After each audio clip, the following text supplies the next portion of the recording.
Juriste aguerrie et militante de terrain, Maître Germaine Katanga Mbongo défend depuis 3 décennies les droits des femmes et la justice sociale en République démocratique du Congo.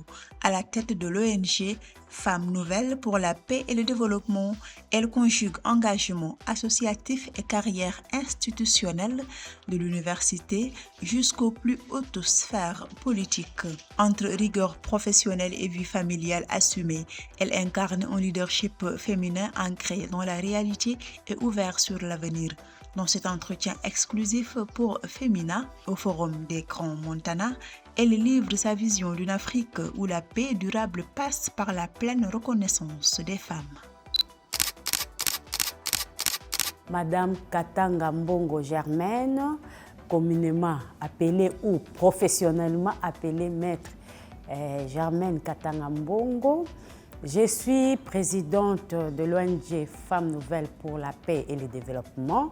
Je suis encore conseillère nationale, allais-je dire, chargée des questions juridiques et des droits de l'homme à l'ONG. Ça, c'est une plateforme, une association qui regroupe plusieurs associations qui s'appelle la Fraternité congolaise, Franco-Asbel en sigle.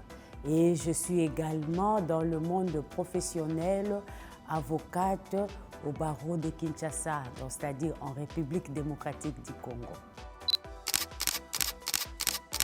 Pour moi, ce n'est pas vraiment difficile. Ce n'était pas difficile parce que quand je suis dans mes professions ou quand je suis dans mon travail, là, je suis Maître Germaine Katanga. Et quand je rentre chez moi à la famille, je deviens Maman Germaine. Donc, c'est deux personnes différentes.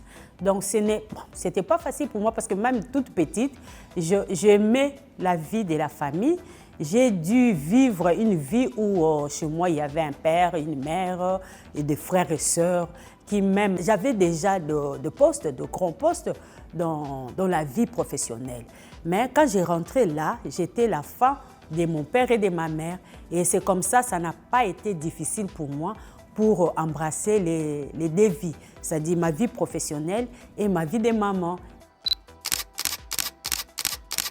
Les difficultés que je pourrais citer en premier lieu, ça serait ce que toute femme raconte dans la vie professionnelle. Vous pouvez être dans un cabinet, je commence d'abord par ma vie professionnelle comme une avocate. Le bon dossier, on estime que c'est les hommes qui sont plus intelligents, qui aiment plus booster, aller de l'avant que les femmes. Nous, femmes, nous sommes vraiment passives. Et on prend de bons dossiers, par exemple, que tu peux mieux te retrouver, on donne à un homme. Et on prend le blablabla, on te donne. Et c'est comme une sous-estimation. C'est ça notre difficulté. En plus, il y a aussi dans le monde des associations ou dans le monde politique, quand une femme vient, pas seulement on néglige ses idées, mais on la regarde comme femme. Comme tout homme, il a une femme à la maison qu'il est en train de gérer. Il a des filles à la maison qu'il est en train de gérer. Et quand toi tu viens, il ne te voit pas différente de celle qu'il a laissée à la maison. Il s'est dit, bon, il y a une femme qui me supplie à la maison. Il y a des enfants, des filles que j'ai mis au monde. Donc celle ici pourrait être ma fille ou pourrait être ma femme. Au lieu de voir que tu es pas son concurrent, mais tu es son modèle, tu es son concurrent, n'a pas vraiment sa place. Les partenaires non plus, mais tu es l'égal non plus, mais tu es quelqu'un qui est comme lui. La femme, jusque-là, ne s'est même pas retrouvée, même seulement la femme française, où il y a eu la révolution féminine.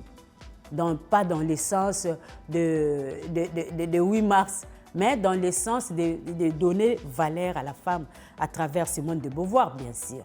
Mais je vous dis, cette évolution de la femme n'a pas jusque-là eu mérite. Pourquoi? Parce que pas seulement à cause des hommes, mais à cause de la femme elle-même. D'abord, de moi-même, je me sous-estime. Je me dis, je n'aurai pas le courage d'aller là-bas. Quand je n'ai pas de courage, ce n'est pas à l'homme de me prendre et de m'amener. Ça, c'est ce qu'on dit la méritocratie. nous sous-estimons notre méritocratie. Nous ne pensons pas être méritantes. Ça, c'est notre passivité.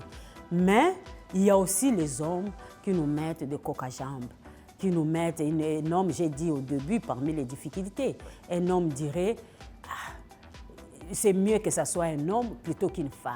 Moi, c'est à quoi déranger. Une femme va déranger, une femme va aller mettre au monde, une femme va demander le congé de la maternité qui est de 6 mois.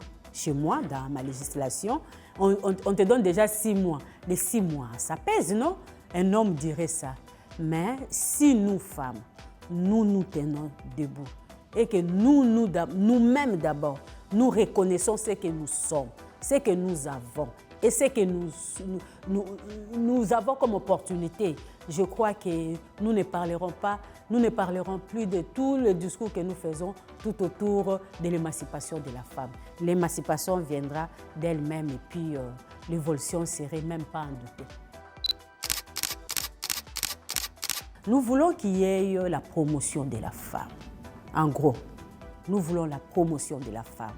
Or, quand la femme est reconnue, quand la femme est promise, quand la femme a vraiment sa promotion, quand la femme se retrouve au milieu de l'humanité, je crois qu'il y aura beaucoup de choses qui vont changer de soi, telles que les guerres vont être éliminées. On n'aura même pas à faire appel à la MONUSCO, ni à l'ONU, ni aux organisations que nous connaissons de l'Afrique. La guerre partirait d'elle-même. Je demanderai au monde entier d'aider la femme à se retrouver. Le péché est entré par la femme. Le péché a été pardonné par la femme. Le serpent a menti la femme pour lui donner la pomme. Jésus-Christ est né à travers une femme, pas avec le concours d'un homme, d'une femme. Si Dieu reconnaît le mystère de la femme, pourquoi le monde ne reconnaîtrait pas cela? Donc, je demanderai aux hommes, surtout qui travaillent avec nous, de nous donner confiance. De nous donner confiance, c'est très important.